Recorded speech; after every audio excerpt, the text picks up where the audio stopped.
apakah ganjaran pahala bagi orang yang puasa pada 9 Dzulhijjah, Ustaz? Apakah dosanya diampuni setahun sebelum dan sesudahnya? Mohon beserta hadisnya. Hadis Muslim, nomor hadis 1162. Yang meriwayatkannya sahabat Abu Qatadah Al-Ansari radhiyallahu taala anhu. Kita bacakan hadisnya. An Abi Qatadah Al-Ansari radhiyallahu taala anhu qala, hadis riwayat Abu Qatadah Al-Ansari, semoga Allah meridai kepadanya. Qala, beliau menyampaikan, su'ilan Nabi sallallahu alaihi wasallam an siyami yaumi Arafah. Nabi sallallahu alaihi wasallam pernah ditanya tentang keutamaan puasa Arafah. Maka beliau menjawab, lihat, yukaffiru sanatil madiyah wal baqiyah. Puasa Arafah ini bisa menggugurkan dosa setahun yang berlalu dan menjaga dari berbuat dosa setahun yang akan datang. Tolong perhatikan cara menerjemahkannya. Mengampuni dosa setahun berlalu dan menjaga dari berbuat dosa setahun yang akan datang. Kapan waktunya? Yaum, hari. Arafah menunjuk orang wukuf. Orang wukuf tanggal berapa? 9 Dzulhijjah. Jadi nanti waktunya pada tanggal 9 Dzulhijjah. Ada satu hari saja. Kalau Anda puasa dengan benar, maka pahalanya selain nilainya banyak juga bisa mengampuni dosa setahun ke belakang. Tapi maaf, apakah setiap orang puasa di hari itu dosanya diampuni? Belum tentu. Perhatikan sini. Puasanya bukan puasa biasa, tapi disebut dengan Arafah. Nama ini terbagi dua bagian. Ada nama yang menunjuk pada waktu, ada nama yang menunjuk pada peristiwa.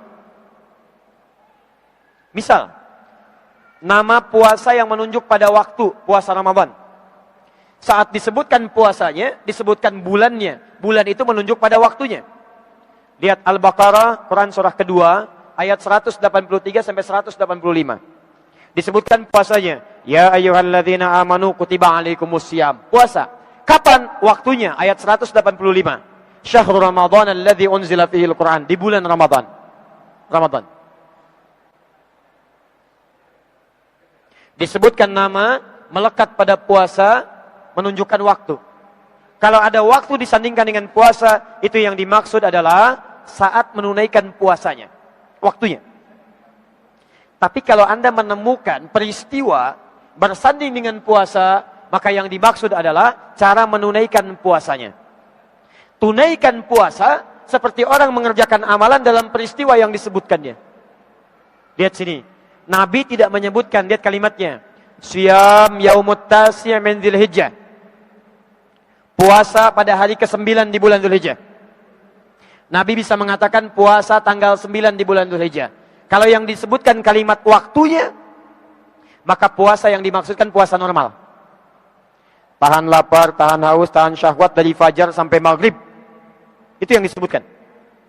Tapi kalau disebutkan momentumnya, peristiwanya, bukan waktunya, itu tandanya Anda harus mengerjakan puasa itu seperti orang-orang mengamalkan amalan di peristiwa itu. Arafah itu bukan waktu, tapi peristiwa. Menunjuk pada tempat, yang di tempat itu ada peristiwa yang sedang dikerjakan. Apa itu? Wukuf. Apa itu wukuf? Tadi saya terangkan saat khutbah. Introspeksi diri, merenung, menyadari kekurangan, bertobat dari dosa. Maka Masya Allah, saat orang wukuf di Arafah bertobat dari dosa, minta ampunan Allah, mengoreksi diri, maka Anda yang tidak berangkat haji di sini tunaikan puasa di hari yang sama. Bagaimana menunaikan puasanya? Sambil introspeksi diri. Anda bertobat dari dosa, Anda ingat-ingat punya dosa apa, Anda merenung dari ujung kepala sampai ujung kaki. Di rumah, coba cek dosa apa yang pernah Anda kerjakan di rumah. Berangkat kantor, lihat dari mulai di jalan, dosa apa yang pernah Anda kerjakan di jalanan. Sampai ke kantor, sampai ke masjid pernah punya salah apa. Begitu Anda sadari, Anda tobat kepada Allah. Seperti orang wukuf merenungi dosanya, dia bertobat kepada Allah. Seperti itulah Anda dalam puasa bertobat kepada Allah Subhanahu wa ta'ala. Maka saat mereka selesai wukufnya dengan tobat, maka Anda pun berbuka puasa dengan bermohon ampunan kepada Allah Subhanahu wa taala. Maka ketika Anda mengatakan dhahabadh dhama wa dallatil uruq wa thabatal ajru insyaallah, perhatikan hadisnya. Al-Bukhari. Riwayat sahabat Abu Hurairah radhiyallahu taala anhu. Thalathatun la turaddu da'watuhum. 3 golongan yang tidak akan ditolak doanya. Al-imamul adil, imam yang adil. Kedua, as-shaima hatta yuftira. Orang puasa sampai dia berbuka. Orang puasa sampai buka. Khusus puasa Arafah, orang puasa ini sambil tobat, sambil introspeksi diri, berdoa kepada Allah. Maka ketika berbuka, diampuni dosa-dosa karena tobatnya. Minimal setahunnya akan datang. Setahun yang kemarin, yang berlalu. Ciri orang tobat, dia tidak akan pernah mengerjakan perbuatan serupa. Dia tinggalkan keburukannya. Maka ketika tobatnya diterima oleh Allah, maka akan dijaga dia setahun yang akan datang untuk tidak berbuat dosa. Ini yang dimaksud pahala puasa Arafah. Jadi kalau Anda puasa Arafah tanggal 9 Dzulhijjah, setelah itu masih bermaksiat, masih berbuat dosa, itu tandanya puasa Anda ada yang belum sempurna.